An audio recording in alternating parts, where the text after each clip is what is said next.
Hey y'all, what is good? Welcome back to Mo Life. I am cooking myself dinner, but I had some stuff on my mind that I wanted to share with you. It's like almost 9 p.m. on a Friday, and I forced myself to go to the gym because I was not anywhere close to getting my steps in for the day. So we showed up because it's better than nothing. But I wanted to talk about this concept of limited energy and focus that human beings have. And I want you to think about the concept of what you give your time and your energy towards versus how much you have to spare, right? So the human mind is limited. We can't do everything. We're really bad at multitasking as I'm trying to, do this and make a video. We only have so much to give before our capacity is filled. That's why it's called paying attention, because you are giving up part of your resources, right? When you pay money, you are taking away from your total amount. When you're paying attention, you're taking away from the total amount that you have to give in that specific time and place, right? So in today's day and age, as we all know, social media and distractions are literally everywhere you look. But a lot of people don't realize how much time and how much energy they're wasting or they're spending on things that aren't taking them anywhere. I saw a post the other day that was talking about how a girl was trying to break her habit of doom scrolling and just mindless social media time. So in an effort to do that, instead of spending 60 minutes scrolling on her phone, she spent 60 minutes counting singular grains of rice, because in theory, they both amount to the same thing. Nothing productive or meaningful comes out of it. And I thought that was a very, very interesting and kind of powerful comparison when it comes to how we choose to spend our time. Literally, doom scrolling is the equivalent of you wasting an hour of your life doing something as meaningless as counting grains of rice to do nothing with them. I want you to think about that. So once you realize this, you have to become a much more conscious of what you give your time and your energy towards. And you have to realize that you're gonna miss out on some things in life because you can't give your energy to everything. So FOMO, right? The fear of missing out on, what if I missed out on the latest gossip, the latest meme, the latest fill in the blank? How is that actually benefiting your life? What is that information doing to bring you closer to your purpose on this planet? Respectfully, is following the Young Thug Atlanta gossip helping you? No. Is watching, hours of mindless television shows actually benefiting you? No.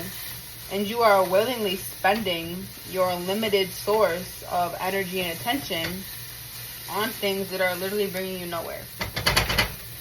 So you have to understand that, and you have to become a conscious creator and a conscious participant of your own life. Otherwise, it's very easy for you to be manipulated and controlled because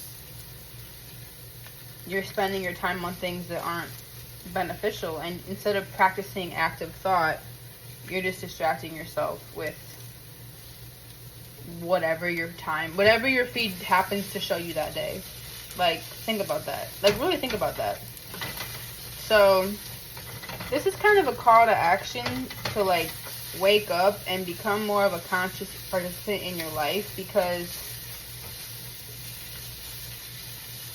if you add up the hours that you spend on your phone, let's say it's 4 to 8, and you multiply that by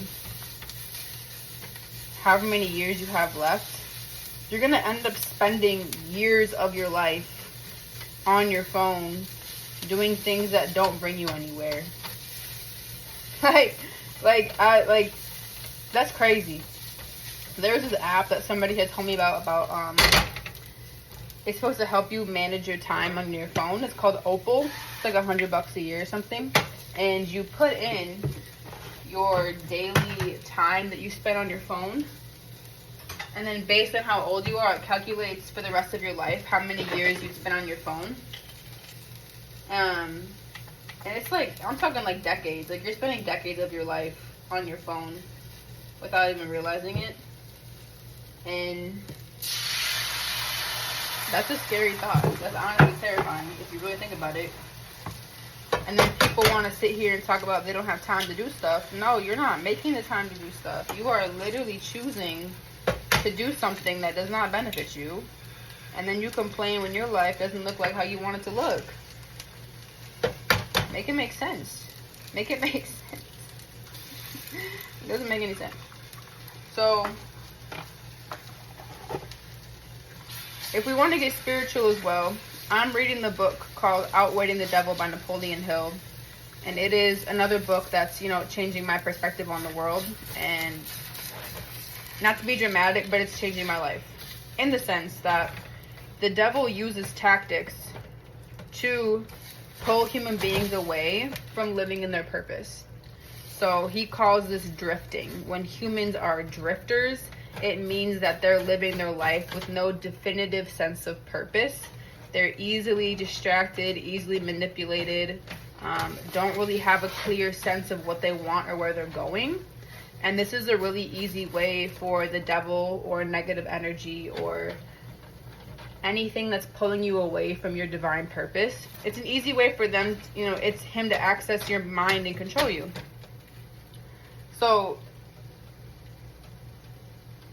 when you're spending your days not thinking about what you're really supposed to be doing, not honing in on your gifts, not taking the time to reflect and grow as a person, and instead you're choosing to, you know, numb your feelings or distract yourself, essentially, like, you're giving into the ploy of the devil, and you're gonna end up living a life that doesn't actually produce anything fruitful or meaningful in comparison to what it could have been if you would have applied yourself and had more discipline and vision. And that's also why I think, you know, social media can be helpful because you can learn, but it's very easy to slip into that, okay, I watched one good video, I'm gonna go doom scroll now for an hour before bed. Like, it's just too easy. It's just, the way they designed it is to literally hack your brain into falling into the trap of staying on it for hours. Like, it's designed for you to fail. And once you realize that, you understand that you have to be a conscious advocate of your own life and be like, hey, like, actually, I don't want my life to look like that. I want to have more purpose.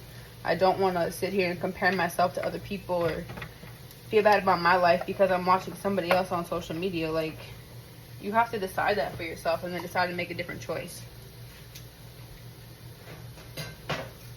So, I say all this to say this, is that if this is your first time hearing about this, or this is your first introduction to, like, enlightenment and understanding that you can have control over your life and over your consciousness, then at least a seed has been planted in your mind that there's a different way to live. You don't have to sit here and just, I'm gonna just take whatever comes my way. Everything happens the way it's supposed to. I don't really have any control over this. Yes, you do. Like, those are all lies. Like, every day you wake up and you have a choice. Every day you wake up and you can choose when you want to get up, what you want to do, if you want to go to work, if you want to work out, if you want to be in a good mood, if you want to be in a bad mood, if you want to help somebody, if you want to be mean.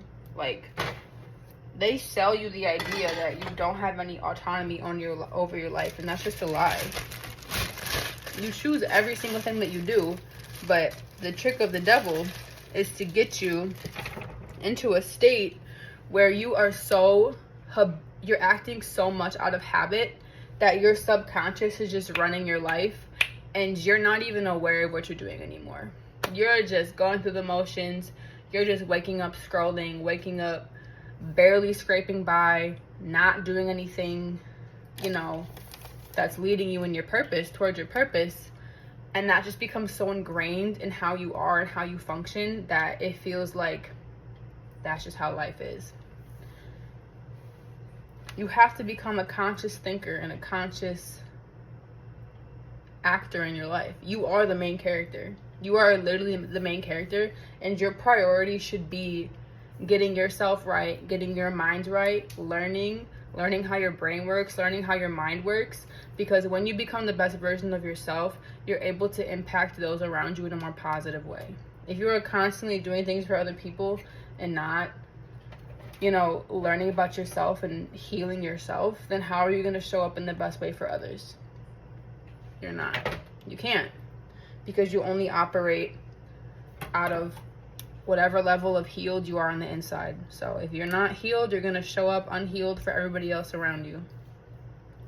And that's just the truth of it. There's my toast. There's my toast.